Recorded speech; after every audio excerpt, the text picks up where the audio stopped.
शिवलिंग उपरे काहींकी क्षीर चढ़ा जाए ए विषय आपन गोटे प्रश्न मु पचारि जे एपरी दुग्ध जहाँ को पीवा द्वारा आपणकर स्वास्थ्यर हानि हेबो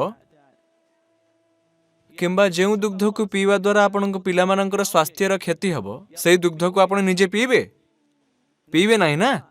तेबे सेइथि पई श्रावण मासरे दुग्ध को शिवलिंग उपर एथिपाई चढ़ा जाए एथिपाई अभिषेक करा जाए कारण से जो दुग्ध थाए सेथिरे अनेक प्रकार विषाक्त तत्व रही थांती बुझिपारले।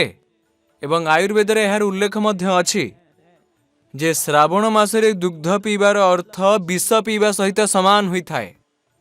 आउ आपण माने तो जानिछंती महादेव जहाँ को आम नीलकंठ बोली भी कही था जे विष को निज कंठरे धारण मध्य करथिले कंठरे। तेबे विष को धारण करिवार क्षमता केवल बाबा भोलानाथंक पाखरे ही अछि। सेथि पई एही दुग्ध को विष रूपी एही दुग्ध को आमे शिवलिंग उपरे अर्पण करि दै थाउ।